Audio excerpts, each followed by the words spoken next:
Spoiler Sleepover is sponsored by Gore Clown Shop. Do you love all things horror? Books? Movies? Podcasts? Of course you do. Well, come on down to goreclown.com. Original artwork by an indie horror fan for indie horror fans. Use code SLEEPOVER at checkout to save 15% on your whole purchase. Oh, and did we mention? Gore Clown is the only place to get official Spoiler Sleepover merch. So don't forget to use Sleepover to save 15%. Stay indie, suckers!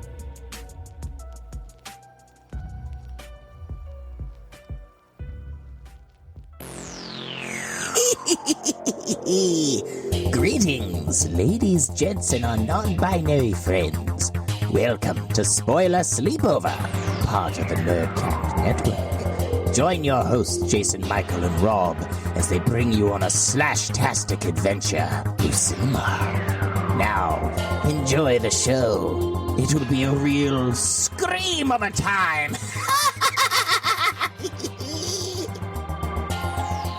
Ready?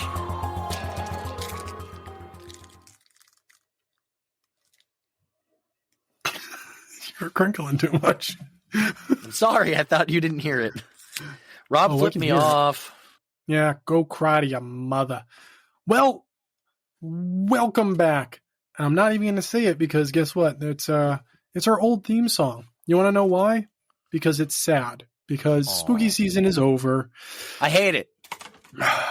Yep. October has come and gone in the blink of an eye, it feels like, honestly. That went by fast. Dude, I hate the fact that as soon as, it's still technically the same thing, but as soon as November 1st hits, the magic in the air is just gone. There is a feeling that October has in the air, and after that, November is just like, fuck, it's cold, and for no fun reason whatsoever. Pretty much, yeah. And same thing with January, dude. Yeah. January 2nd, fucking, it's cold for the sake of being an asshole. I'm mad. Yeah, no, the sparkle and twinkle that we love is gone, and then a whole new one starts for the heathens out there.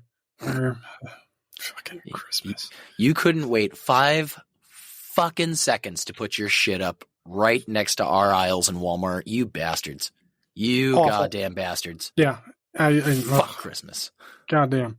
Well, I hope you all enjoyed. I mean, let's call it what it is. You guys got basically 3 episodes in a week. If you really think about it, in a 7-day stretch, 8-day stretch.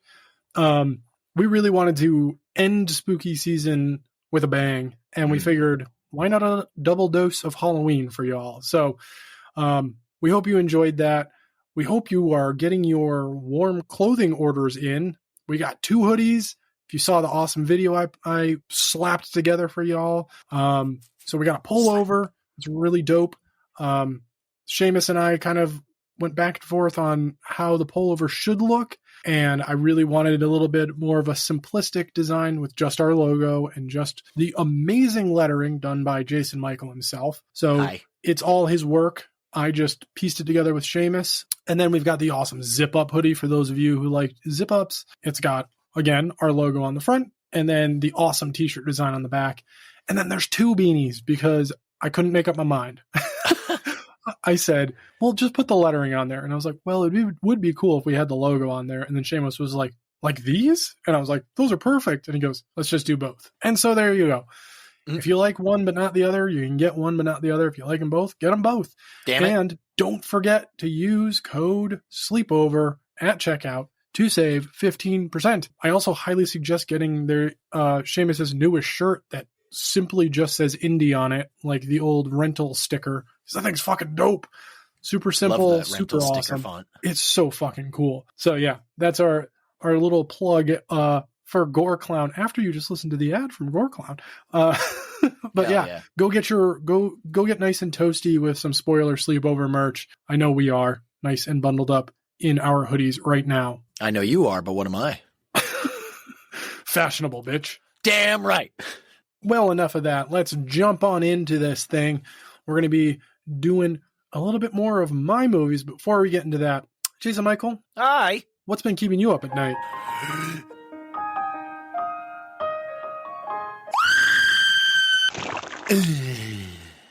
Well, last week, the 6th installment of Call of Duty Black Ops has come out. So Black Ops 6 has finally reared its ugly head, and I've been just playing a lot of the zombies, as you know, as it is fantastic to do.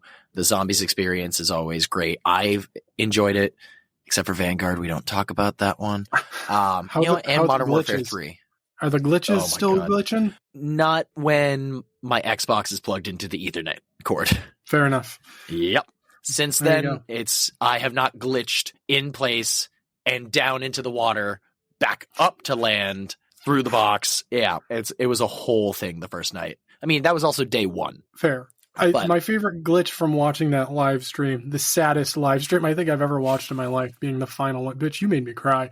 You should have seen the ending. I cried. Dude, I wasn't there. Unfortunately, I missed it. But yeah, the glitch where the bomb dropped and you were like, oh, look at this. And then you were just across the map out of nowhere. I was like, what the fuck just happened?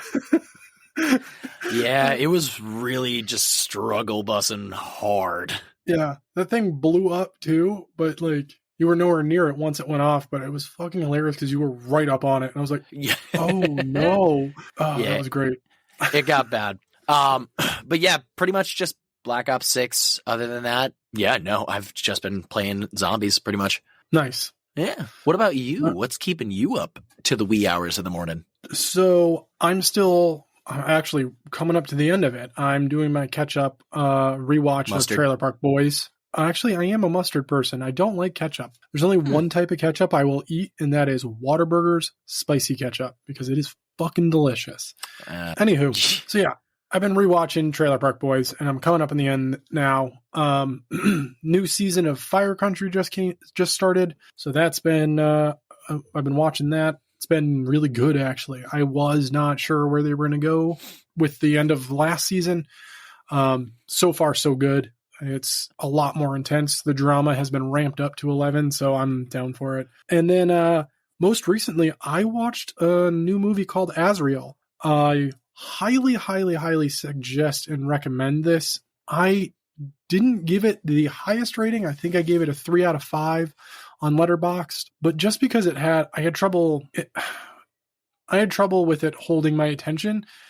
The reason I will suggest this to anyone, it's a really cool movie because there's no dialogue. There is one character that speaks, and they speak a different language, and it's not even subtitled. Other than that, the gore is fucking beautiful. It is over the goddamn top. Like Terrifier level gore. Okay. And it's not like overdone. It happens throughout the movie. The best of the best I feel is at the very end. There's one thing, I'm not going to spoil it, but yeah. So Azrael is streaming on Shudder. So if you've got Shudder, go watch it. It's worth the watch, and it's like a good timed horror film. It's like an hour and 32 minutes, I think, or 34 minutes. So it's not like a feature length. Yeah, but it's not like most horror movies these days. Like, here's a 2 hour and 30 minute horror movie. Like, for why? Yeah. But I mean, I like it. Don't get me wrong. I'm of the mindset. Give me more movie. I'll watch a 2 hour movie all day, every day. But yeah, if Azrael was 2 hours, I don't think I would have made it, honestly. Yeah, it's a good watch. Go check it out on Shudder. So that's what's been keeping us up at night. Let us know what's been keeping you up at night. We want to know. And tell me, damn you. Yeah, give us some suggestions. What should we watch? What should we rewatch? Tell Jason Michael why he should not rewatch Metalocalypse until next year, like mid next year. He needs to take a break. Man, you're not my dad. No, I am not. No, I'm not. I could be though. Uh-oh. Well, we're gonna actually. Nope. This I'm covering them. You can't stay out, and that doesn't mean go in another orifice. But why is it one worm and why is it stuck in both of our ears? This doesn't make any sense. This is really strange. So we knew ahead of time, not that we said to each other, like, this is our earworm. We are just both big fans wiki of this artist. And it was just kind of a given at this point. The album, I will say it this time, and I rarely ever say this, at the time of this recording, the album just fucking came out. So yesterday. Our earworm for this week is, oh, Jesus goddamn Christ, Tyler, the Creator, Chromacopia. Holy fuck, dude, let's just go into this. I need your honest thoughts and opinions on your listen so far. So this'll be an editing thing. This is actually only my first album listened to of Tyler, the Creator. I haven't really listened to him before right now. I've heard Goblin before. I've heard Yonkers before. Just the one song or the whole album? Just the one song. And then also Tomorrow, whatever the one is with the bumblebees. Yeah, dude, you're what the fucking random. All right. No, don't. I'm not a rap guy. All right. No, that's fine. Don't edit any of this out. Let's keep this way because my music taste is fucking vast, dude. I listen to a lot of everything. The one thing I do not listen to and I refuse to listen to is country. And I don't mean fair, like old school proper country. I mean this country twang pop shit that's been out for the past fucking 20 years. It's horrid. It's not fucking country. And if you like it, you're wrong. Fucking get taste. I'm not sorry. So don't be. Seriously though, you need to take the journey. Do yourself a justice and a favor and take the journey.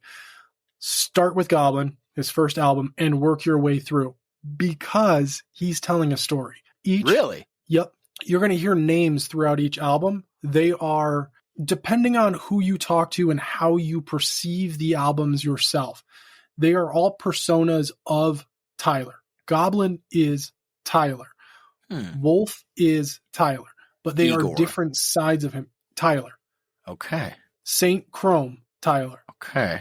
Yup. So each album, there's a new iteration of Tyler, but it's his mental state at the moment. It's what he's going through. It's what he's growing from.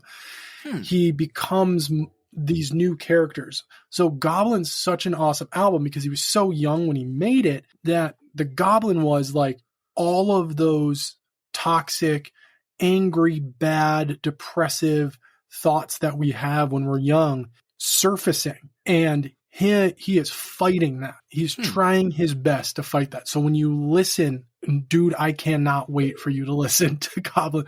The first track starts with this awesome drum and bass, like just super low and slow, and Goblin's talking to Tyler. Okay. And it is one hell of a way to start an album. So Chromacopia is really interesting so far. So I've listened to it twice now. This is a really interesting album. He has grown a lot. I mean, he is 33 now, but he has struggled he's young. He struggled with, daddy issues for lack of better terminology right now. His dad left when he was born, basically tried to come back into the picture once he started Odd Future and started getting some clout. And not the greatest, but he covers that shit in his earlier albums. This one, he has one song. It's like right at the end, right? Dude, okay, so I picked up on that. I had a fucking moment. I was like, oh my God. And the woman speaking I don't know if that's actually his mom or it's just somebody posing as his mother, but that's the opening and the ending and like the few tracks in between.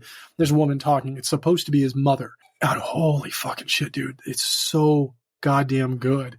It's gonna have to be a time for, I mean, it sounds like for all of these albums where it's not me driving somewhere. It's me sitting down and listening to it. Cause like when the part was pretty much over when I started to understand what was happening, but that's because it was dark and everybody left their fucking brights on, douches. Yeah.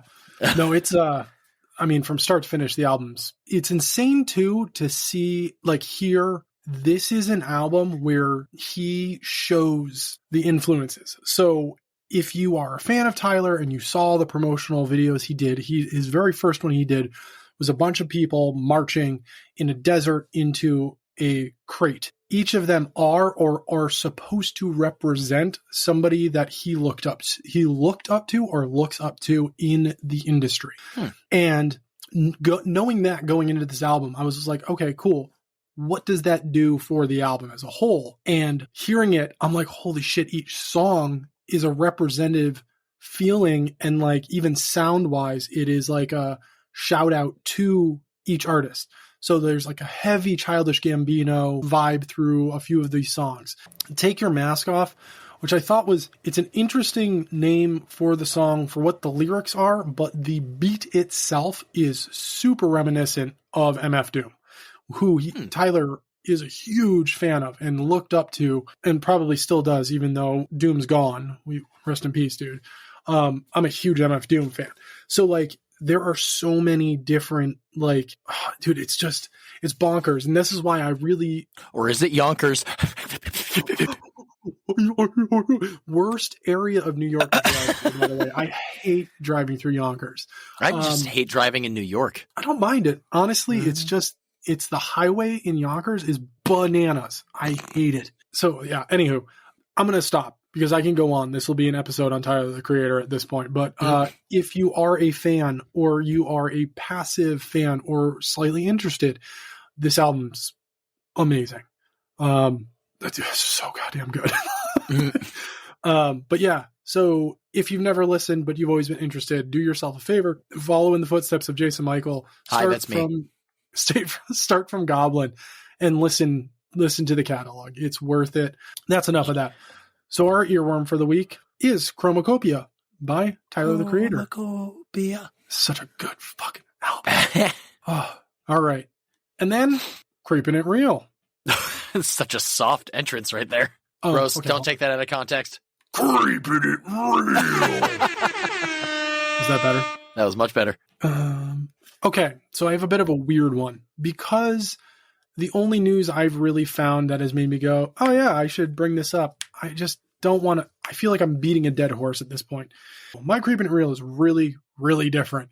And I will post photos on our Instagram story so you can see them. Okay. But, I get to see it again. As of the time of this recording, they have released set photos of Nicolas Cage's Spider Noir. Holy shit, he looks good. He does. I'm very intrigued at this entire production. I am amped. So if you've never read the comics, they're totally worth the read. They're ridiculous. It's in the vein of like a Batman, but but with spider powers. So it's really good. Nicolas Cage did the voice for Spider Noir in Beyond the Spider-Verse. Was great. The first movie was great. The second one was meh. Hopefully they save it. Hopefully the third one saves it, but we'll cross that bridge when we get to it. Beyond? I believe it's called Spider-Man. Yeah, Beyond the Spider-Verse. But this one's a live action. We get to see Nick Cage as Spider Noir. Dude, I'm fucking amped. And I'm not even a Marvel fan. Was not on my bingo card for this year, seeing Nick Cage as Spider-Man. Well, that's it. Yeah, I'm amped. I'll post the pictures in our story so you guys can see them if you haven't seen them already. But yeah, I'm excited. I'm excited. I really, really, really, really, really am hoping that this entire movie's in black and white. Because it's not shit. It's not going to work any other way. If it's in color, it's going to drive me nuts. That's a great shout, though. Oh, yeah. Fuck, I hope so. Otherwise, I'm going to hate the fucking trailer. Yeah. Sort of like we hate the Wolfman trailer. Look, we're never going to let it go. It's shit. Ready? Yep, you lead it, Billy. So, Rob, what are you talking about this week? Just don't hang up the call. Don't do it. It took too long to get this thing set up. So, Rob, that's really loud. What are we talking about this week? Oh, funny thing you asked. You fucker. We are talking about 2013. That blew my mind. 2013's Curse of Chucky. Guess what, dude? I mean, then again, I didn't know about these two until 2021, I think. It's weird too, because a lot of people didn't. And for some reason I was just like, oh yeah, this is 2019 or 2020. And my brain was just like, no. This movie is 11 years old. 2013. Good Lord. So yeah, we're talking about Curse of Chucky. And yes, it is a Don Mancini joint. He wrote and directed it. I love the confusing moment in the opening credits of the movie where it's just like characters created by Don Mancini. We're like, anything else? Yeah. So I remember seeing it for the first time and watching the opening credits. I'm like, yo, wait, no, who wrote this? And then it's written and directed by Don Mancini. I'm like, why would you put characters created by him? Don't fucking do that. That confuses me. I don't like that. You worried me that I was going to watch somebody else's shit, like that fucking Mark Hamill goddamn Child's Play movie we don't talk about. I forgot about that. We all should. Arguably not a bad movie. It's just not a Chucky movie. And how many movies do we need about evil AI? Really? So yeah, the movie opens. No like soft intro on this either. We're inside a house, random people we've never met before. No Chucky music, which is interesting. And we are introduced to Nika. She's in a wheelchair. There's a knock at the door. She rolls over there and opens it, and it's a delivery guy delivering a known sized and shaped package. Yeah. But can we also just take a moment and say, fuck this mother? Yeah. Bitch, you're over by the door having your 11 a.m. Chardonnay, and your daughter is in the other room in a wheelchair, by the way, which is not immediately seen. And she's like, Nika, someone's at the door. Go get the door. And she's like, really? And then she rolls on out and is like, wow, I cannot wait for your death, Mom.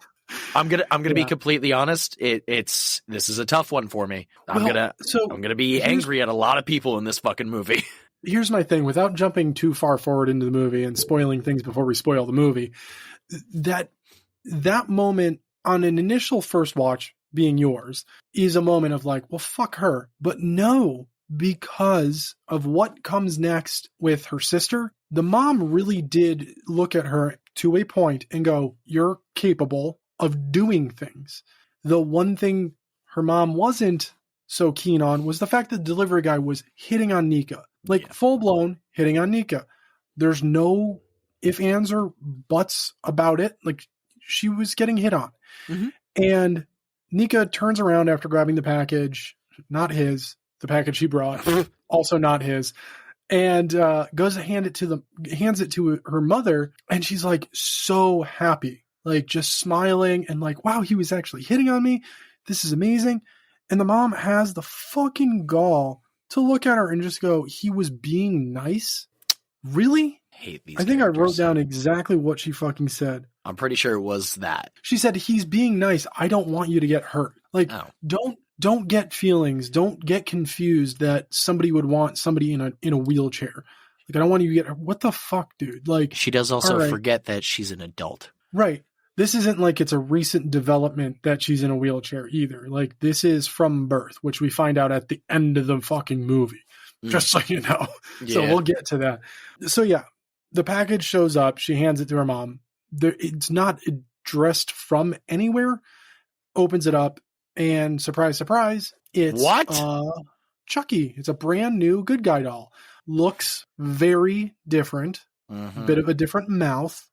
Head shapes a bit wider. Eyes weird too. There's like I think it's the first animatronic scene we see. So I'm going to get into, in a minute, I'm going to get into something. Well, we're going to hit a specific point, and I'm going to get into why Chucky looks the way he does in this movie. Okay. And it's going to fucking break your brain. But I'm also not going to say something, because if I give something away during this spoiler, it's literally going to spoil Cult. So there's shit I just cannot tell you right now until you watch Cult. And for you suckers out there, just so you know, Jason Michael has not seen Cult. Curse, this was his first watch. When we do Cult, it will be his first watch. So this is exciting for me, because it's rare that I get to go, hey, you know this giant fucking franchise? Have you seen it? And someone goes, no. And then get to sit there and be like, this is one of my all-time favorite franchises. And you've never seen these last two. And arguably, I know I said it. I'm pretty sure I said it the first episode when we did Child's Play. I'm pretty sure I said it during either Bride or Seed. These two movies are fucking amazing. I absolutely love them. No matter what anyone says, I don't give a fuck. Don Mancini did his fucking due diligence on this and carried it into the show.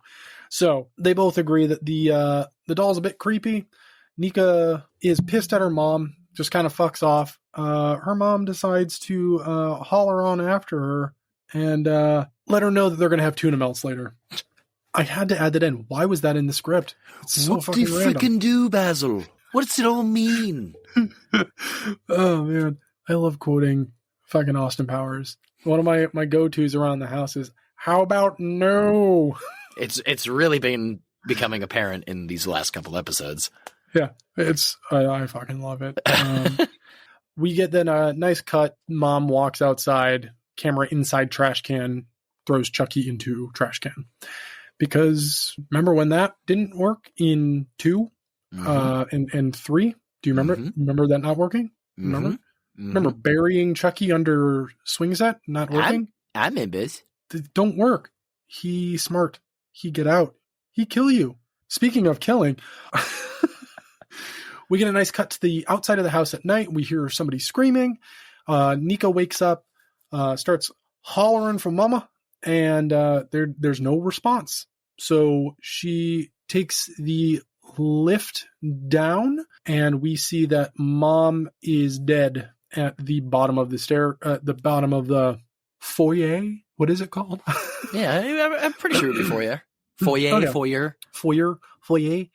But your entrance room to your house, you bougie bitches. Yeah. So we get this really cool shot. I fucking love this shot. So the camera pulls back from Nika scream crying, no sound, just music. Really cool score, a redone version of the Child's Play theme song, which I think is awesome. It's gorgeous. And we see Chucky sitting in the chair. The camera moves around the chair, like in a full circle. And as it comes back around, we see that it's day and there's like a body bag being brought out. It's nuts. Awesome way to just like, all right, let's move it forward. Let's get through this so that we can get to the rest of the film. We are then introduced to the bitch of the movie, Barb, her sister. Barb is she's a Barb. She's a Barb in your heel and wordplay. This bitch. Yep. Fuck this bitch. The whole entire thing. We're going to get to it, but when her and her husband kind of just go, oh, I know what you've been doing. And she's like, yeah. What do you mean? It's like nanny cam. And she has the gall to go, unbelievable. I cannot believe, bitch, you got caught. Yeah. Shut the fuck up. I just hate her so much. Him. Yeah. That moment. Oh man, I can't wait to get to that moment because it's such a fucking pull the rug from out underneath you moment. But I don't like him either. He has a moment where he's like, you're like, okay, yeah, I dig him. And then like literally the next scene, you're like, fuck this guy. Dude, it's pretty much, there is no saving grace of a character in this movie for me, except for Nika and Alice. Alice, yeah. Alice is awesome. The little girl. Yep. I also forgot to mention the really cool moment where we get to see Nika screaming for the first time before we see the mother's body, where the blood just starts coming in from off screen and you see her reflected in the blood puddle. Is dope. It's such a cool shot. We get Barb and Father Frank show up, and we find out very quickly that Nika is non-religious. Let's just go on a limb and say that she's non-religious. Yeah. Mother and I stopped going to church years ago, is what she says. Yeah. So she's basically there to shove it down her fucking throat, dude. Yep. Like, and then nope, not doing it. So Father Frank has been brought there to help Nika grieve. More or less is what it's come down to. Like, hey, I'm going to be doing the funeral, but I'm also here to help you like through this situation. There's a moment where Barb is like saying something and he kind of just goes, nope, I want nothing to do with this. Yeah. There's a visible shift. Yeah. We are introduced to Ian, who is Barb's husband, and Jill, who is the nanny, even though Barb is so pretentious, she calls her, well, this is my au pair. Which I love the fact that Jill immediately is like, no, I'm just the nanny. She's like, no, I am not. I'm a fucking nanny. We're in America. What I say you are. Yeah. And we get introduced to, as previously mentioned by Jason Michael, Alice, who is Barb and Ian's daughter. She happens to be just around the same age that Andy is in Child's Play. So it's nice to have like that. Oh, there's another one. We know what her role is in this movie, whether we like it or not. We know there's a specific game that Chucky really likes to play. And yeah. So we find out real quick, Alice has to go potty, goes upstairs, has a weird thing about worrying that people are going to walk in on her. The dad and Ian and Jill have to convince her not to lock the bathroom door, whatever. So she's in the bathroom, the shower curtain moves, and she goes to investigate. You don't do that in a horror movie, but she's a kid, so we give her a pass, and opens it up, and we get to see a horrifying Chucky face. That face, I don't know. It's upsetting. It's brand new. It's got a very strange look to it. You look like you're ready to say something. I want to know. There's not a lot of good looks of Chucky in this movie. Ooh, highly disagree. But that's fine. That's why we're here. Yeah. This one in particular is fucking dope. Again, can't say why. There's a reason. So I'm just going to leave it at that. There's a reason. Okay. There are reasons. So Chucky is standing in the shower, and then we get a cut to Alice's face, and Chucky's hand like jets out. She screams. Ian and Jill bust into the door, and she's sitting there just holding the good guy doll. And she's like, "Hey, he's so cute. I love him." All right. What the fuck? So we now have Chucky now has his new kid, if you will, because that's what he does in almost all of the movies except for the last two. So Barb's basically there not for Nika at all. Barb is there to try and convince Nika to sell the house because they're struggling financially, because they've made stupid financial decisions like hiring a fucking nanny when you could just be a parent. $400 a week. Ridiculous. I mean, at the same time, childcare and daycare is fucking expensive. So like to hire someone to just do that shit at home is probably cheaper, but whatever. So Nika has no interest in selling the fucking house. The Barb's whole fucking thing throughout this entire goddamn movie is the fact that she is under the impression that Nika is unable to take care of herself, that she is just some weakling that cannot do on her own. And it's fucked. Mm-hmm. I know you hate the fact that mom's like, get the door at the beginning, but that also is a testament to the fact that the mom was well aware that Nika is able to take care of herself and do normal things. It's, again, this isn't a recent development. Nika has been in a wheelchair her whole life. For whatever reason, Barb cannot get that through her dumb, thick skull. Yeah. So they decide it's time for dinner. Again, another moment. Nika's like, "Oh, I'll cook dinner." Barb's like, "Can you do that?" Like, "Fuck you, bitch." So Nika's like, "I can, but I'm going to need help." And so she gets Alice to help her make dinner with also the help of unwanted help of Chucky. And they make fucking chili. It's vegetarian, just in case. This scene where it's mentioned that it's vegetarian 35,000 times doesn't fucking hit home. It's vegetarian. Because wait, is there meat in this? Nope. There's no meat. It's vegetarian. There's cheese on top. There's also another little surprise in one of these bowls, placed there by Charles Lee Ray himself. It's a delicious seasoning. If you haven't tried it, you should try it. I mean, granted, you only get to try it once, but it's rat poison. He poisons one of the bowls. To cover all of our bases, we here at Spoiler Sleepover do not recommend that you eat rat poison. And do me a favor, make better choices in life. Yeah, don't eat rat poison. It was a joke, people. If you're dumb enough to believe that I said try it and you only get to try it once, maybe you deserve to eat it, but don't do it. Maybe you've thought about eating Tide Pods. Who knows? If you're thinking about eating rat poison off of something I said, you've probably already tried Tide Pods. So how did that go for you, stupid? Oh, man. Yeah. So yeah, then we're back at the table. All of the bowls have been brought out. I love this sequence. Like, dude, it is in the entirety of the movie. The entirety of the movie, bold statement. This is the most stress-inducing scene in the entire movie. But you could see whose bowl it went to. You could see what bowl it was put into in the kitchen. But then the plating, all of the bowls being brought out and placed on the table, it's a direct top shot up close. You can't see it in any of them. No, sir. I'm pretty sure I could, because I looked at it and went, cool. So they're just going to do away with the character that has nothing to do with the family.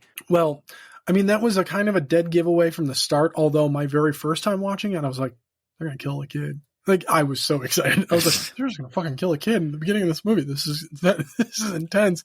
See, I knew it was going to be the priest, and that, like, it drew on for me. Like, this is going to be, I said it at the top, it's going to be a conflicting episode because you love this movie. Oh, yeah. I'm not.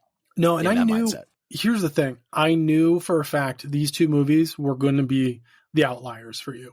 I will go out on a limb and I'm going to say you're going to hate the fact that you love Cult. That movie's going to end. You're going to be like, fuck, why? I don't think I'll hate it because I'm waiting for something to win me back here. Well, no, the win back that you get in Cult is what's going to piss you off. It's going to piss you off, but the movie as a whole is so damn good, it's going to upset you. Especially, nope. There was two Robs in that moment. Excited. One Rob about to jump at me with all the knowledge, and the other Rob with a fishing line, reeling him back in. Oh, man. Going easy there. Whoa. So, yeah. This scene, the tension building throughout the scene is fucking amazing. The unnecessary gross close-ups yep. All right, cool. Everyone eating. Glad we're in agreement. I could have done so without that. Everyone could. I think Don did that just to make people uncomfortable because it works. I'll watch someone get split crotch to cranium, but man, that was me sitting there going, For a Chucky movie, if I find it amusing the up and down, the roller coaster ride of gore, where we have none to some to a lot to none to minimal to what we get in this movie, which is like just a touch. Like, yeah, it's very light and quick. Yeah. So where I think Don was going with this specific scene was just like, look, I'm not going to put anything in here gore wise that's going to gross you out, but I know this will fucking gross you out. So here is people eating with just the sounds of people eating. Watch it go into their mouth. Nope, there wasn't a conversation at this goddamn table until people started being like, Yeah. So Alice ends up saying that it's tasting funny with her terrible, I mean, she's a child actor. It's whatever. But this tastes funny moment. Shut up and eat it. Yeah. And her mom's like, it's not that bad. Shut up, Barb. Nobody fucking gives a shit. Go play in traffic. Not Alice, Barb. We want Barb to play in traffic. Yeah. So then the father starts to get real sweaty. Father Frank excuses himself, claims he has a meeting, and he takes off. And keep going. So then we kind of just cut to police cars. A police car pulling up to the scene of an accident, and one cop talking to another cop says, pretty sure he was drunk. You know him? And he goes, he wasn't drunk. That man is my sponsor. He is sober. He hasn't had a drink in years. It's the father. As the camera is following the two police officers, we find out that it was a head-on collision. He killed the other people. There are two bodies being covered. We get to the father in this decimated car, and all that is visible is his head sticking out of the top of the car. He's not talking. He does blink, but that's about all we really get. And the cop that says that the father's a sponsor is like, get him out of there. And the EMTs and firefighters are like, dude, that's not my call. Like, we can't just do that. Also, the like, cop seems like he hasn't taken genuine, normal first aid. No, not at all. I mean, it's more one of those, like, this is the guy that's keeping me on the straight and narrow. Like, as somebody who, like, had a sponsor and shit like that, I understand, like, when you're desperate and you, like, I need to talk to somebody because I'm feeling weak right now. Like, I get it. Those of us who've not been through a recovery program or like had somebody there that was basically like literally our backbone to like help us keep on the straight and narrow, you don't really understand it. Like, maybe his reaction was a bit too hasty, but at the same time, like, I get it. That's the guy that's helping me, and I need to help him because he's helped me. So they fucking remove the hood of the car that we find out is the only thing keeping his head on. Mm-hmm. And his head falls off. Really great prosthetic, by the way. And then we get this really cool shot where the camera kind of just like pulls out and moves over to the left, and we see that his hand has also been severed, and it's just clutching fucking rosary beads. Yup. That's a woo. Every time I watch this, I've seen this movie so many times. Every time I watch it, I forget that there's the severed hand. I'm like, oh yeah, that's right. How'd the prayers work out for you there, Sparky? Oh, they didn't? Cool. So yeah, the rat poison didn't actually kill him. They just made him real woozy, and then decapitation did it. fooled you. I can't believe you fell for it, man. The oldest trick in the book. So then we get this like kind of like this next sequence. I'm not even going to call it a scene or multiple scenes. It's like a sequence of just like, here's a bunch of shit happening all at once. They're at home watching home video of like Barb as a fat little kid and their parents, and the mom is pregnant with Nika. And it's like a barbecue outside and the camera's moving around, and we get this moment where the camera moves and they're like, who's that? And it's fucking Charles Lee Ray. It didn't, for a brief moment, I was like, did they replace Brad Dourif? Yep. Oh, they did. Oh, yeah. Not for later in the movie, though, but just for this part, right? No, just for this part. Okay. All right, cool. So I'm not that crazy. Got it. Heard. Do you want me to tell you who it is? Is it Don? No. Go ahead. It's Fiona. It's Fiona Dourif. It's his daughter. Really? Who plays Nika as him. Gets better. If you watch the TV series, she plays him. She plays her dad. That's pretty cool. And Nika. So, spoiler for the show, Nika's still around. What? She survives in Cult? Fuck! That's also a spoiler for Cult. So, yeah, you get a lot of Nika. Nika's awesome. So, her final scene in this movie, I looked at and I was like, oh yeah, she's definitely Brad's daughter. It's in the face. Yeah, there are moments throughout this. I hate to be, I don't want to come across rude, but go ahead. She's aged, as we all do, but she's aging into her dad. If you see her now, you're like, yeah, you're Brad's. We saw Venom 3 opening night, and as soon as there was like a close up on Tom Hardy, me and my friend went, "Oh fuck, he aged." It was one of those moments where it was just like, "Oh, yeah." Well, yeah, I haven't seen it yet. Still, so back into the movie. Alice shows up, says she lost Chucky. They're playing hide and seek or whatever. Jill is sent off to go look for Chucky. Now, at the dinner table, just to backtrack for a second, it really seemed like Ian and Jill were flirting with each other, like a fucking lot. Mm-hmm. And Barb was not pleased, understandably so. So Jill is sent off to go search for Chucky, but Ian's like, I'll go help. Barb's like, no, you won't. We're going to sit here and watch this shit. And so he stays. Jill goes off, searches through a giant suitcase filled with fucking other stuffed animals for some reason. Like, what? Mm. There's the world's creepiest goddamn doll in the closet. That thing is fucking horrifying. It's another moment because it's such a small, insignificant moment in the movie. I forget that it's there every time, but every time I'm like, oof. Why? Why? I've made the conscious effort to purchase this. Why would you do that? Horrifying. Not okay. Searches around a whole bunch, goes into what seems like a hospital bathroom. Obviously, again, Nika's been in a wheelchair her entire life since birth. Well, not since birth, but like her entire life. Yeah. And it's a handicapped shower. Like there's no lip or anything, so she can go right in with her chair and, shower. But again, shower curtain moving. Jill opens it and it just turns out there's a window in there. Strange placement, but okay. And she shuts the window and turns around. The window blows back open. Cheap jump scare. Not pleased with it. There are 2 cheap jump scares in this movie that I'm not pleased with, by the way, and we'll get to the other one. And then closes the window again and fucks off. Keeps looking for Chucky, ends up at the kitchen downstairs where Barb is, and Jill just goes off. She's like, I'm looking everywhere. I can't fucking find this goddamn doll. This is pissing me the fuck off. And blammo, Barb grabs her and they start making out. Yeah, I didn't see this part coming. Yep.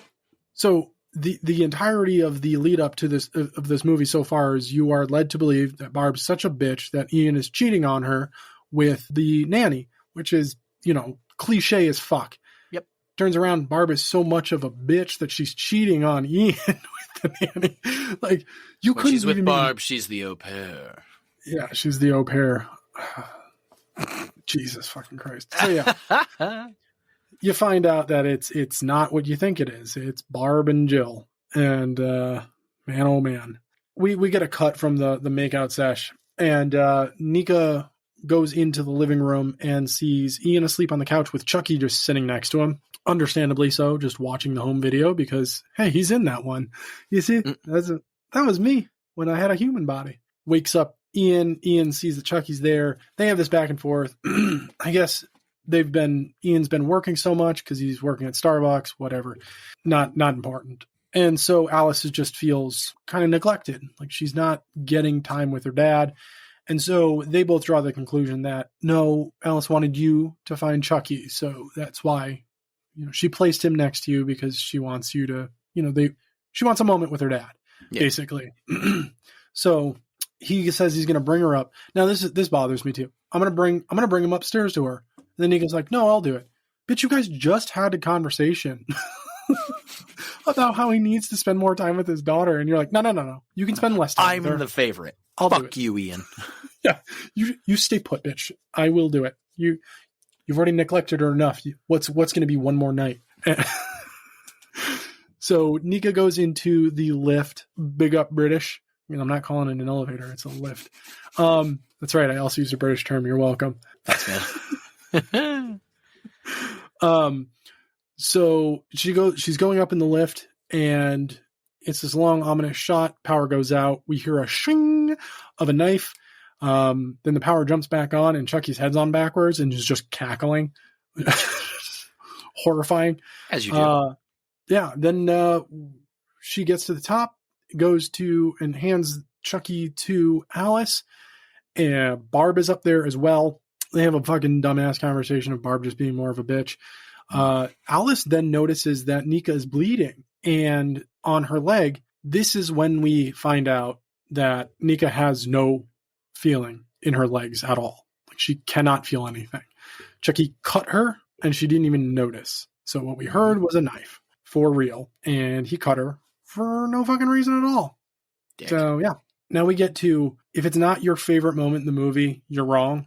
I'm just going to say this. We get to the moment of bedtime where Barb is with Alice and Alice is praying good night. And she's like, God bless Grandma and Nika and Daddy and Mommy and Jill. And the mom goes, what about Chucky? And she has the best response because she says, Chucky said there is no God. Life's a bitch, and then you die crying like a stuck pig. Fucking gorgeous. And Barb's response is just, Alice. No. What? There is no God.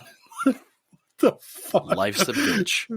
And then you die, screaming and crying like a stuck pig. So good. 100% a Chucky thing. But coming out of the mouth of a child is just the greatest moment. And I fucking love it. And I crack up literally every single time that moment happens. So yeah, then a big storm rolls in.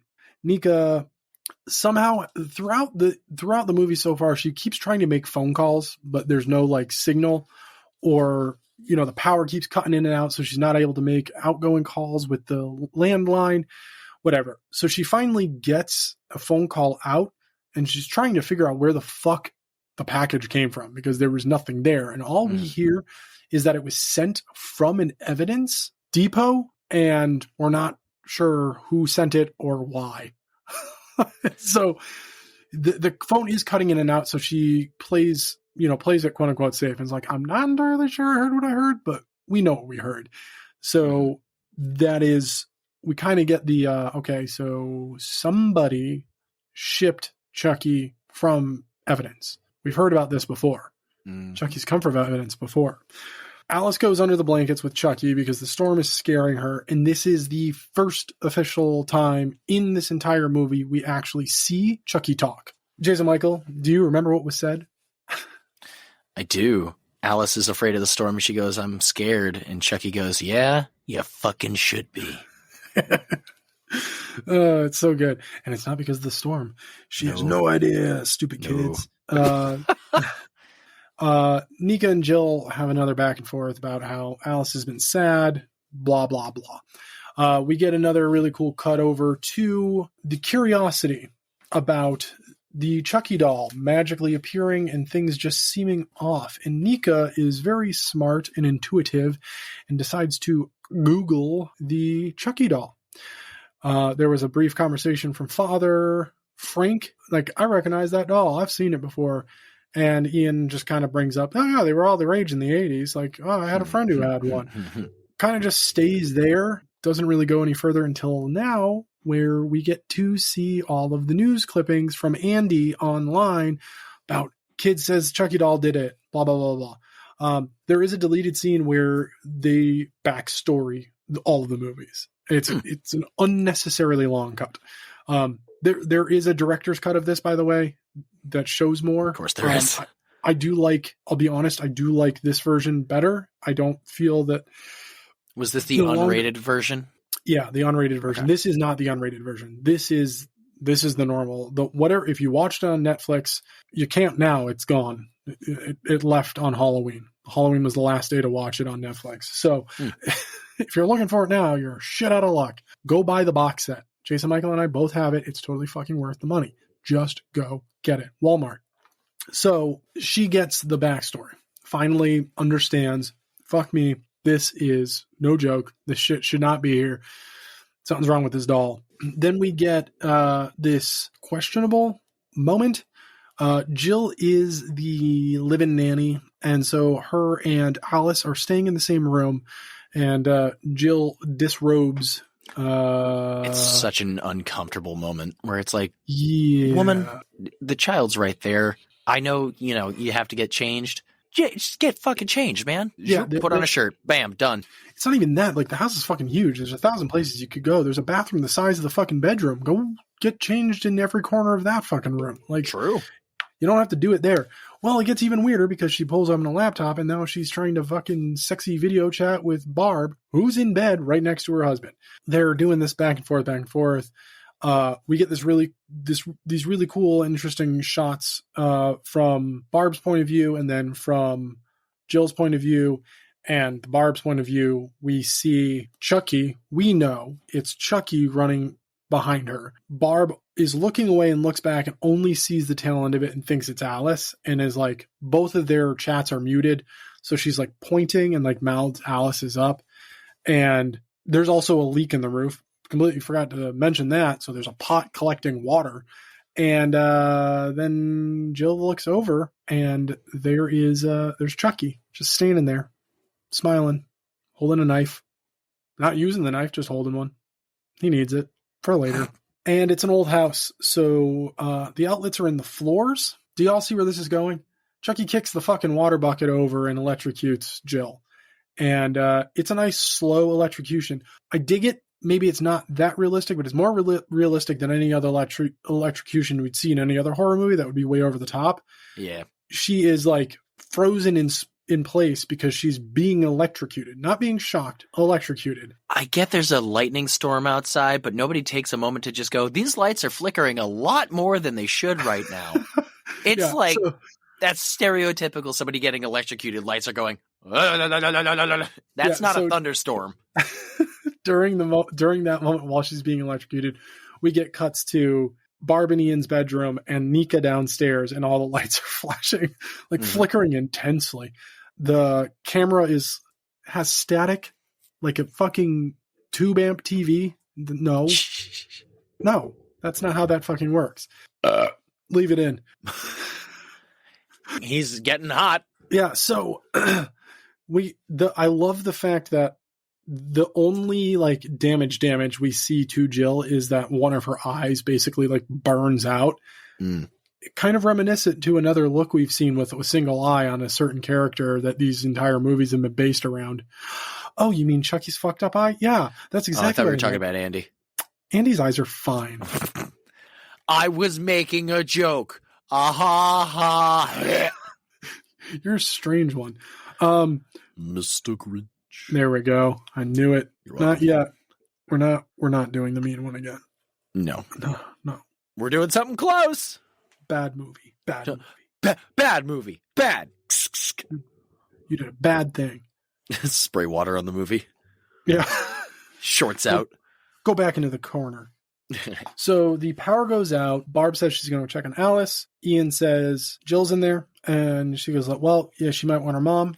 And Ian, you pay her $400 a week. Yeah. Ian goes, you also going in there to check on Jill? Is that what you're doing? I've seen how you look at her. And he's like, yeah, well, I've seen how you look at her. And they're like, oh boy. Then he goes, well, I guess we'll find out what the truth is because I put a nanny cam in the doll. This bitch gets the fucking gall. Mm-hmm. She knows she's been caught. So she's like, you something idiot. Just like starts, because she's got nothing else to do. She has no other defense. So she just starts fighting.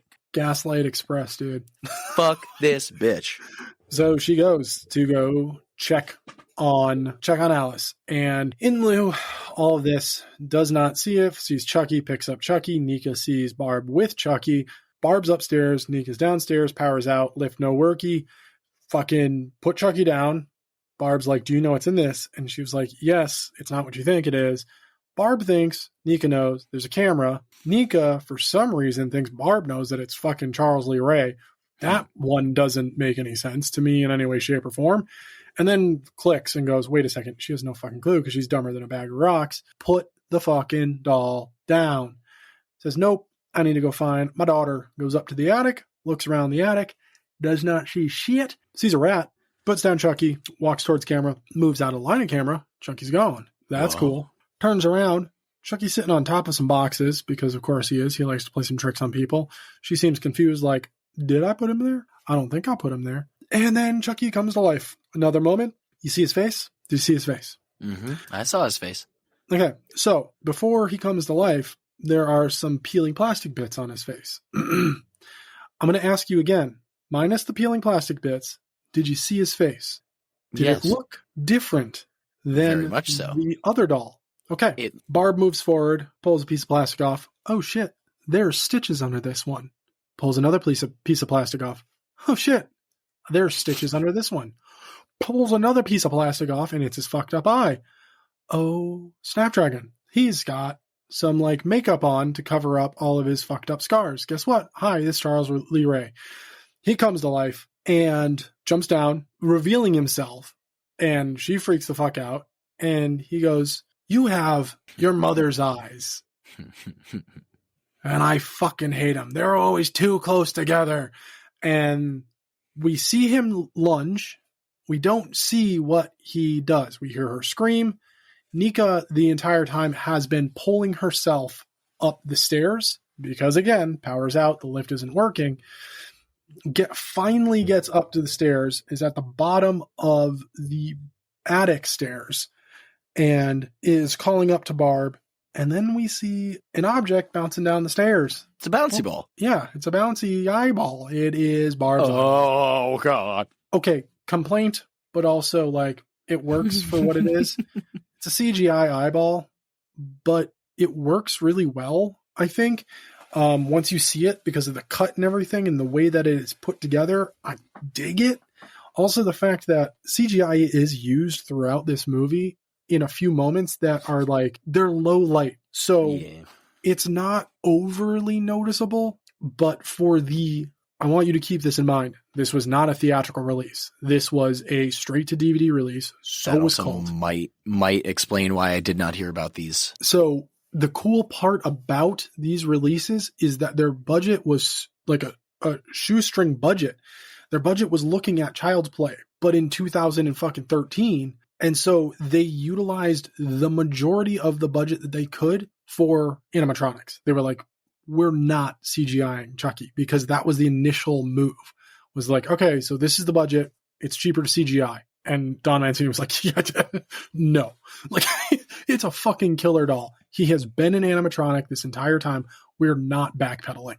It's not fucking happening. We're not doing that. Now, there are a few moments where motion or specific actions were digitally altered. Digitally altered. I want you to keep that in mind. They were actual dolls, though. They just digitally altered. There's a couple moments where it's very obvious. There's another moment that's coming up that is very obvious that something was digitally erased very sloppily. But it works, and it looks really cool. So, eyeball bounced down, and then come Jill. I mean, not Jill. Barb. Barb comes down the stairs, dead as a doornail. Guess what? her eyes out. All of a sudden we hear walking, and I love this like old school, almost like Hitchcockian shot of Chucky coming to the top of the attic stairs. It's awesome. He walks down the stairs towards Nika. Nika does her best army crawl to get away as quickly as she possibly can.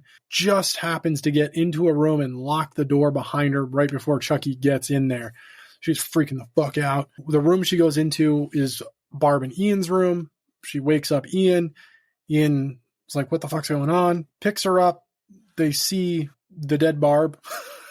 Yeah. They see the dead Barb. And then we get this really cool, like, slow motion shot. Ian is, carrying Nika down the stairs. They're running out of the house. He puts her in the wheelchair, and then he's pushing her out to go into the garage to get into the car to basically leave. But as they round a corner, I love that Chucky just, like, it's the back of his head. He just, like, peers around the corner, like, where the fuck do you think you're going? Like, you can get away from me. This is my house. Ian brings Nika out to the garage, says, I'm going to go find Alice. And in the great words of Jason Michael, ski fucking daddles back inside to go find his daughter, leaving Nika alone in a garage, a closed garage with no power on, a closed garage that has a car in it. Yeah. We see Chucky, of course, jumps into the car and starts it up. Yeah, he's in the driver's seat when she breaks open the window and he moves over. The scene is so quick. He moves around a whole lot. He jumps over. I mean, we don't see it, but he moves over to the passenger seat. But she grabs an axe and says, may I ask you a question? And smashes it. She doesn't say that. I wanted just one movie. I need one horror movie where someone grabs an axe and just says, I need to ask you a question. There's a few horror movies where people grab asses, all right? She breaks open the window, as you stated, and reaches in to shut the car off, which Chucky does himself instead, and then swallows the car keys. So Ian's inside. He does not find Alice. He does find dead bodies. Mm-hmm. He's not too pleased with it. Everywhere.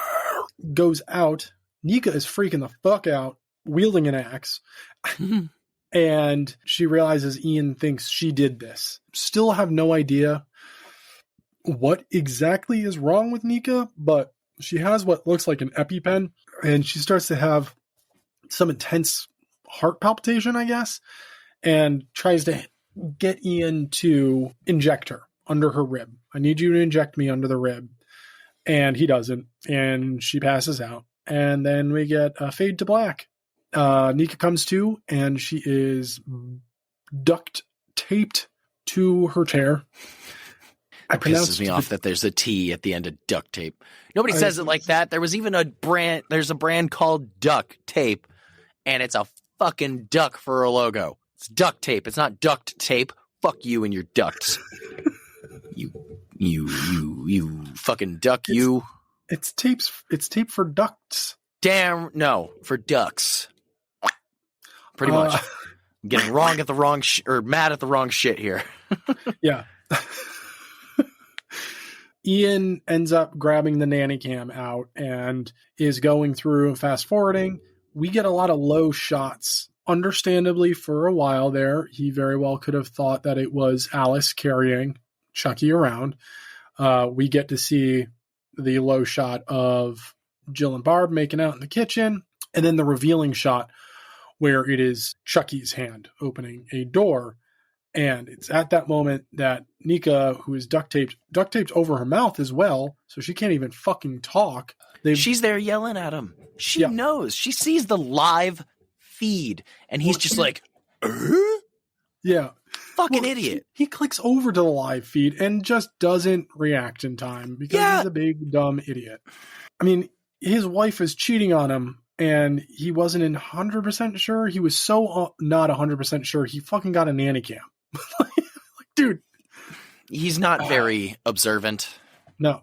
Chucky has the axe now because Ian stupidly brought it in with him.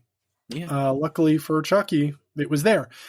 And he falls over, and we get a pretty decent kill. CGI, but pretty decent kill. He just lobs his lower jaw off. So, at this moment, Nika somehow magically goes, I have the power of Hulk and can now break out of this duct tape.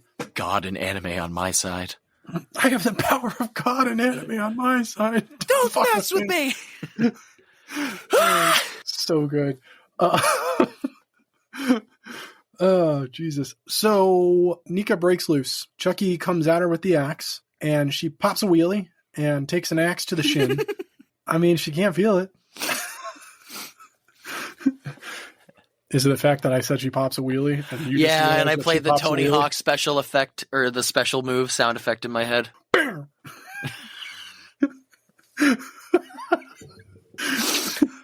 It's not even a fucking song. It's not even a bike. It would be called a manual. Here I am doing everything I can. Holding on to what I am, pretending I'm a Superman. This ska break is brought to you by Goldfinger. I don't give a fuck what anyone says. Ska still rocks. I fucking love ska music. Ska's dead. You're dead. Shut up. So here I am. What are we talking about? I love the fact this moment in the movie is just, it's comical and like cringy at the same time. Like not cringy and like this is uncomfortable to watch, but like, oh my God, that sucks to watch, is the fact that the axe gets lodged in her shin and then Chucky's just yanking on it and can't get it out. What the fuck? So she knocks him over and pulls the axe out herself. And here's another moment. She then swings the axe and chops off Chucky's head. Now, I'm going to ask... You're going to axe? I'm going to ask you a question. What's missing from this moment? What is missing from Chucky's head being chopped off? What is missing? I'm going to say the fact that he's probably a bit more should be a bit more human at this point. The total and utter lack of blood and any human anatomy. There's no bones, there's no meat, there's no blood, there's nothing. And then we get that false sense of, oh, it's over, as Nika rolls away, and then Chucky's body stands up and puts his head back on. There was a moment, it was a while ago, when some bitch was still alive. The cop, we get a quick moment, and he's like, where did the father come from? Maybe I could find out. And finds out, came from Nika's house. And so, in a pouring rain, that is one of the most reckless fucking things he could have done. Just rips the e-brake and bangs the Yui and tail slides almost off into an embankment to turn around. Hey, man, slow down and make a responsible decision with your life. He needs to know why his sponsor died. Chucky is not dead.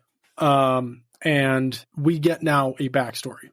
Because this whole time, all of us have been watching this movie going, the fuck? What does any of this have to do with anything? Why was there a home video that randomly just showed Charles Lee Ray in it? Doesn't really make fucking sense. So Chucky lays it down for us, and he lets us know how he knows the family. This kid's is how I met your mother.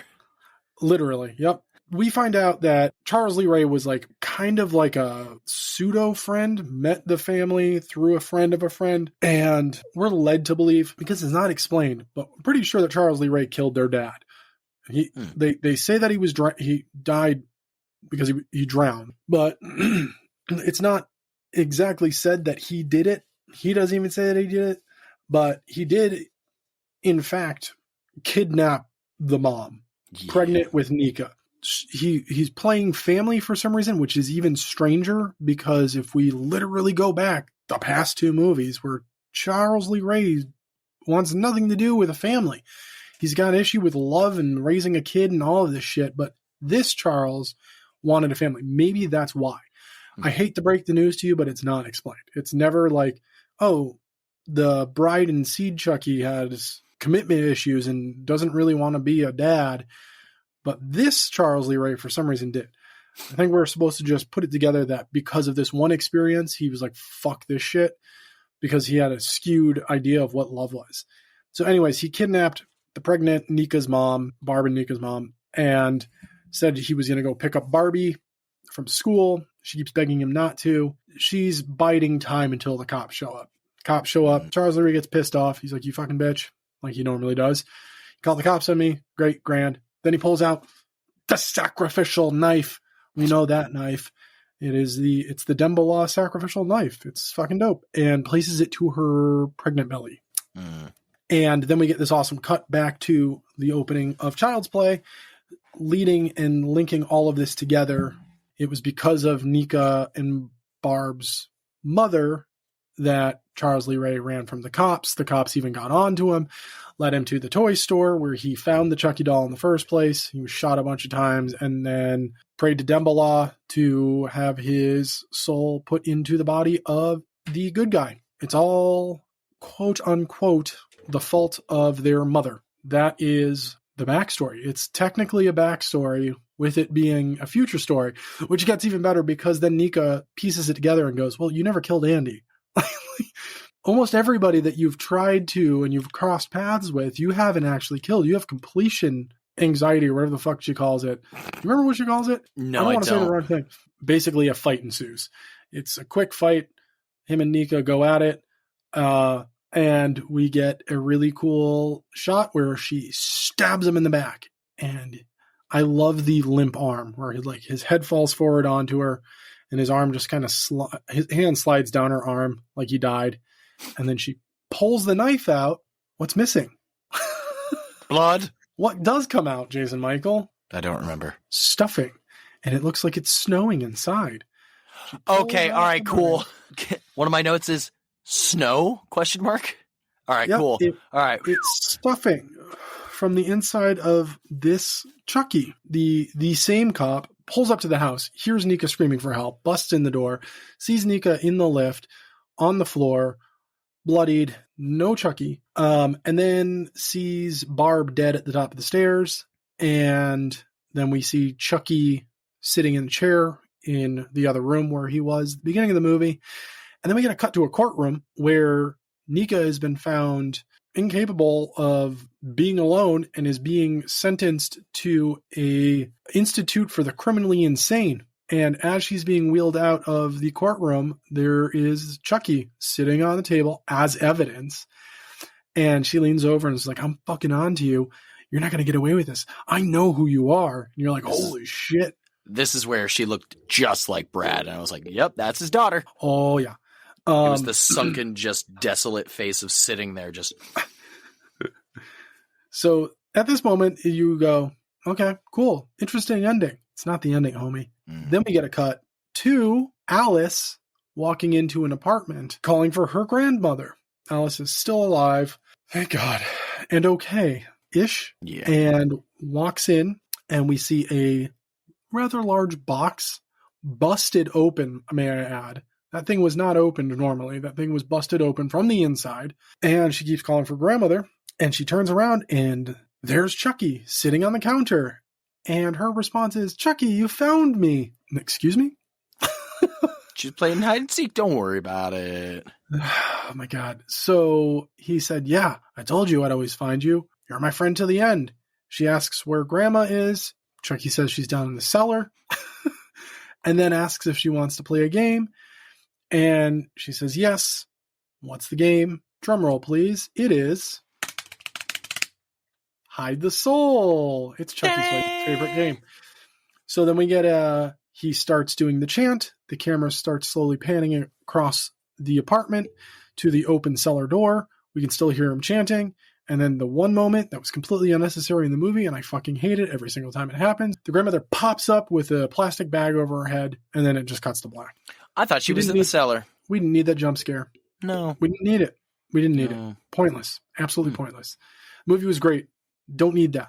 This isn't a Conjuring movie. We don't need that shit. I'm not sorry. Don't. And that, ladies, gents, and our non-binary friends, is Curse of Chucky from 2013. So I'm going to guess I watched the unrated version. There's a scene that comes up after with, I think it's, what is it? Probably a mid-credit scene. Jesus fucking Christ. Yeah. No. Thank you.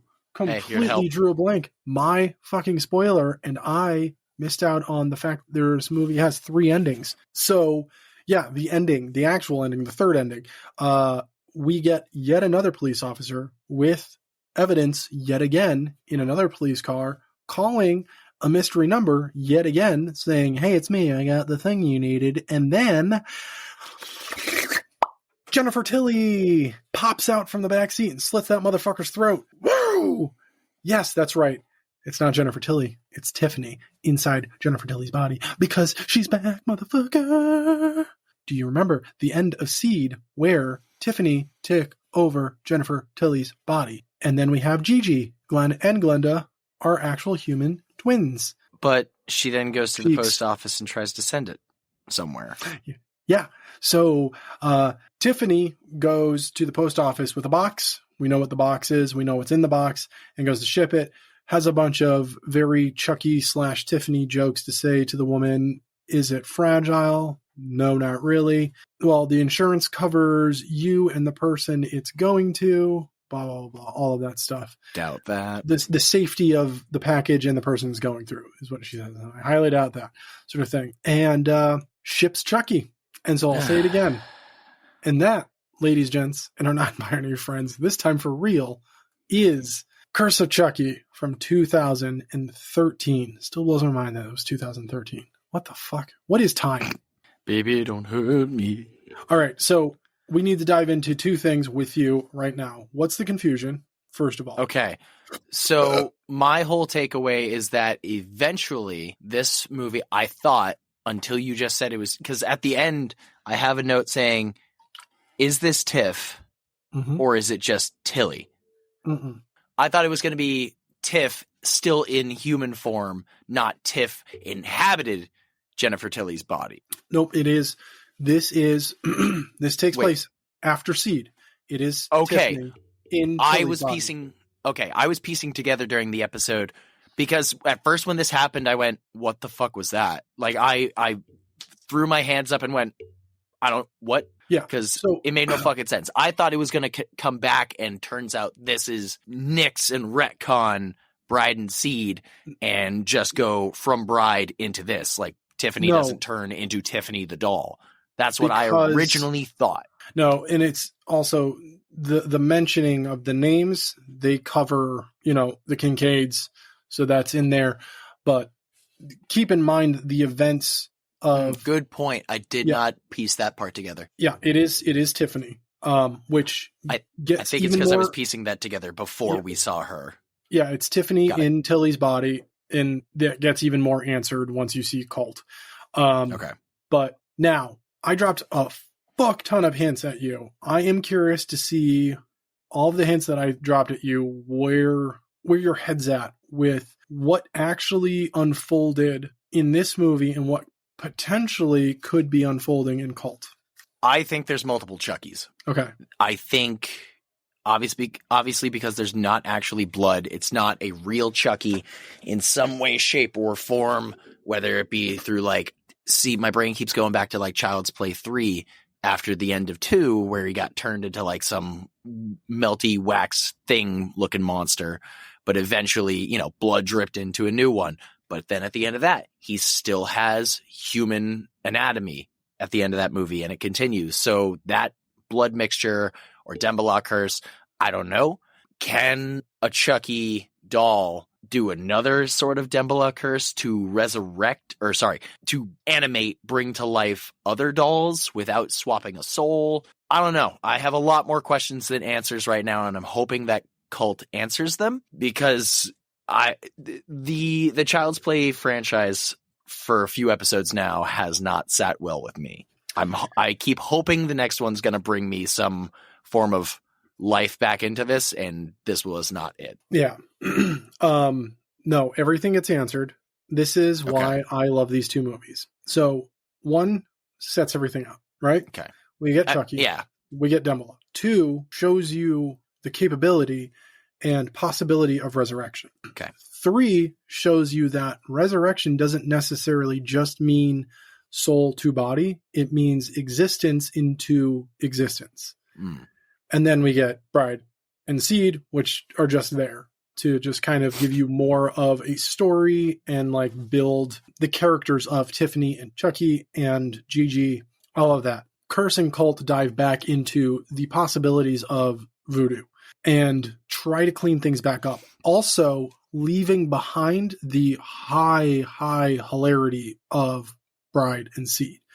They're still jokes, but they are 1 through 3 funny, where wow, a doll shouldn't be saying that shit, instead of just well, this is Chucky. He's slapsticky funny. Ha ha ha. Curse and Cult throw that out the window real fast and give you Child's Play feels instead of Chucky feels, which is great. Now, the show does a mix of both in amazing fashion.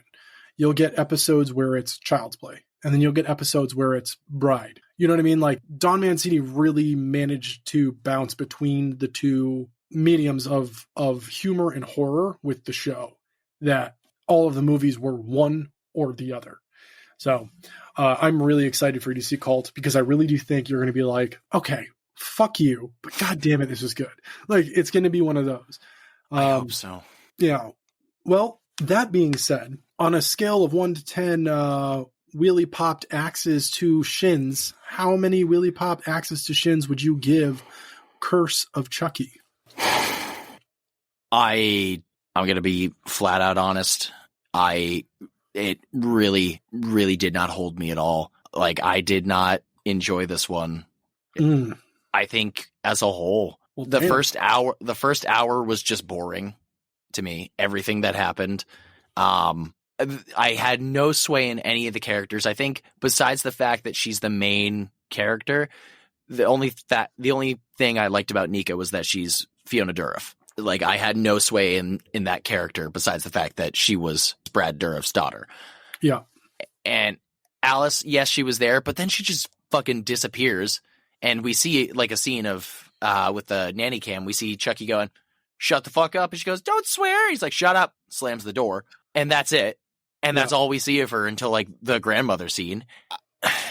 It's a 1. Holy shit. Jesus. Yeah. I've given everything. This is my only other one, I think. So I want to sway you just slightly. Okay. I want you to put this side by side with Child's Play, the first movie. Mm-hmm. Slow pace. We don't see Chucky talk or move until the fucking tail end of the movie. Yeah. And it's like, so this one we get the same thing. It's revealing that same aspect where Don Mancini's building up that same tension, that same thing. Yes, we already know who Chucky is. We know, we do, but that tension is built back up. That suspense of disbelief is built back up again of like, okay, what is this? Why is this happening? I'm okay with it in the first one because it's like, it's brand new, supposed to be first of a franchise. At this point, we've seen Chucky. We know what Chucky is. I think that also tanks the thing. It's like, all right, cool. When are we going to get the killer doll that's just says, fuck human life? When are we going to get him? And then we don't for a grand majority of the movie. Mm-hmm. So I think that, like, having the knowledge that I'm in now probably, didn't help with that. Yeah. I mean, there's also the side of it where the whole point of the movie is he's cleaning up all of the open ends that he's left behind. Yeah. And in the past, what hasn't worked for him is just going balls out crazy. That's how he didn't kill a lot of the people that, or get his soul into a human body. It's because he was going too ham on everyone else instead of biding his time. At this point, I'm not even trying to sway your decision. You've made up your mind, and that's fine. It's your decision. But that's the way I've always seen this, is the fact that he's methodical now. He's no longer just an opportunistic killer. He's now really just trying to get the jobs he didn't finished. And that's how I view it. And I, not spoiling anything, but that's kind of where things are going. Once you see Cult, you're going to be like, oh shit. Okay, this is his goal, sort of thing. So I know it's kind of like a downer, but Rob, where do you, out of Wheelie Poppin', Axe Knee, and something, where do you rate Curse of Chucky? Curse for me is a 9. It's a 9 simply because it's the CGI. I know it's so minimal, but when it comes down to rewatchability, I will rewatch the movie because I do love this movie. I love Cult as well. But that CGI, those small moments throughout it do take me out of it quite a bit. I mean, there's so much in Seed and Bride as well that take me out, but the comedy is what's carrying both of those movies. So I don't even fucking give a shit at that point because I'm like, I'm there for the giggles. And like, how horrendous can this kill be? Let's see what they do. But with this one, with the more serious tone of the movie, it really does distract me from what the product's supposed to be. And so, yeah, it loses a point. So it's a 9. If you take my point, hey, we got a 10 right there, baby. There we go. That's how you math. That's why we're friends. So before we end this wonderful episode, we need to label our bloody legend of the week. Splorp. It goes without mentioning, Don Mancini's my God when it comes down to these movies, but we really need to give a huge shout out to it's Fiona. It's Fiona Dorff. Fiona Dorff is the bloody legend of the week. She kicks ass at this role. And the fact that for those of you who are Chucky fanatics like me and have been following all of the movies and the show and everything and are all caught up, we all know how badass she is. She's just an awesome actress. She kicks ass at the role. She does it all, man. She plays Nika. She plays fucking Charles Lee Ray. It's Nuck and Futz. She's amazing. So the bloody legend of the week this week is Fiona Dorff. So at that point, Jason Michael, would you like to tell all of the wonderful suckers out there what we're going to be talking about next week? Well, Rob, we will be finishing up the longest of my top 3s. We will be talking about the 8th and final Universal monster. We will, of course, be talking about 1925's The Phantom of the Opera with Lon Chaney Sr. I went back because for some reason, every time watching this movie, and I believe the fact that it is a silent film makes it feel like it takes eternities. Yeah. For the movie. It feels like it's so long. I look back at the thing, it's just shy of a feature-length film. Yep. It's not much longer than the rest of the Universal monster movies, but it's like, fuck, dude. It's a lot of reading, man. But it is still a tremendous movie, and we will talk about that next week, mofo. Yep.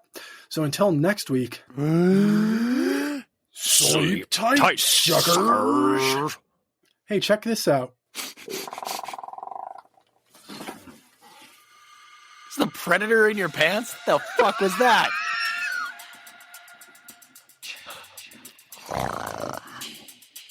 God damn. Thank you for listening to this week's episode of Spoiler Sleepover. But the fun doesn't stop there. Go follow us over on Instagram, TikTok, and Threads. And of course, check out our sponsor, GoreCloud, and use code SLEEPOVER for 15% off any Spoiler Sleepover merch. So until next time, sleep tight, suckers!